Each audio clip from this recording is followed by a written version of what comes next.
Ahlan wa marhaban. Ito na po yung request ng iba.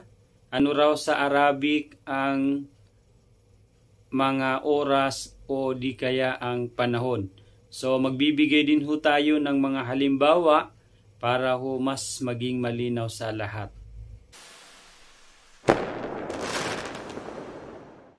Okay, so una po sa mga ito ay ang AMS. AMS is kahapon, yesterday. Halimbawa, Fatima rahat AMS. Si Fatima ay umalis kahapon.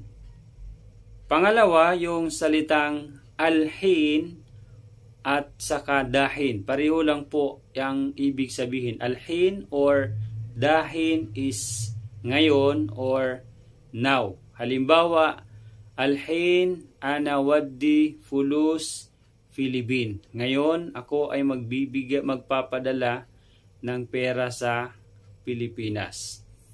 Alhin ana ruhi madrasa. Ngayon, ako ay pupunta ng madrasa.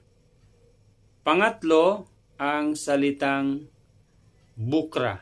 Ayan, yung AMS is kahapon, ang bukra naman is bukas. Insyaallah, bukra ana ashtari jawal o ana ashtari jawal. Kung ipagkakaloob ng Allah, ako ay bibili ng cellphone bukas, no? By the way, ang insyaallah ay ginagamit po yan sa mga gawain na gagawin mo pa lang. Ayan. Next is yung shahar. Ang shahar ay buwan. Buwan. No? Pwede mong sabihin sa amo mo, azim ana waddi fulus kulla shahar. Kailangan ako ay makapagpadala ng pera gada buwan. Kullu o kulla shahar. Gada buwan or every month. Next is yung taon sa Arabic. Taon is sana.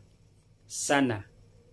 Halimbawa, ana syugul Kuwait itnain sana. Ako ay nagtrabaho sa Kuwait ng 2 taon. Next is yung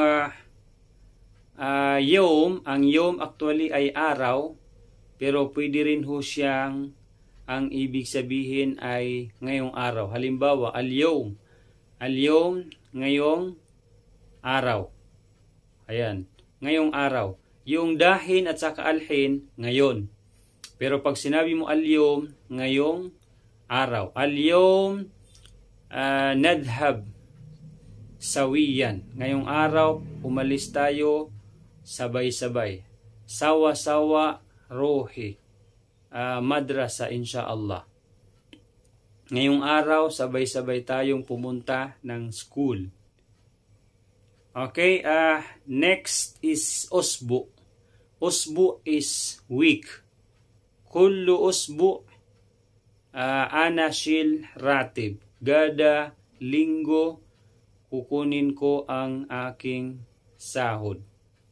Okay. Then yung word na awol. Awol is una. Okay, halimbawa awol ana syugul Kuwait. Una, ako ay nagtrabaho sa Kuwait. Then, thani, ana syugul United Arab Emirates or UEA. Thani. Okay? Awol is una. Then, lastly, is yung word na gabel. Gabel is before. Gabel, ana syugul Kingdom of Saudi Arabia. So para rin ho siyang awol. Ang tinutukoy ay yung dati, no? So depende po sa paggamit. Ang awol is una, no? Ang gabel is dati. Pero kung halimbawa gusto mong tukuyin na dati nakapagtrabaho ka sa ibang bansa, pwede mo sabihin either Gabel ana kala syugul Kuwait or awol ana syugul Kuwait. So halos same lang ang ibig sabihin. May nagtanong sa akin kanina, ano raw sa Arabic yung kanina? No, kung sa standard na Arabic is qabla qalil. Qabla qalil yung kanina lang, no? May nagtanong din kung paano ba bigkasin at sabay nagre-request na gumawa na lang daw tayo ng video dahil nabibigkas at the same time nakapagbibigay tayo ng halimbawa. Ayan. So, pwede rin yung gabel shwaya. Gabel shwaya. Okay? So, ang ibig sabihin is kani-kanina lang. Ayan. So, kung mayroon kayong ibang alam, bukod sa mga nasabi ko dito, pa-comment na lang po sa comment section natin. No? At yan po ay natututunan din ng mga kasama nyo. So, thank you so much for watching. Huwag pong kalimutan na i-like ang video na ito at pakishare na rin din po sa iba. Again, shukran and masalama.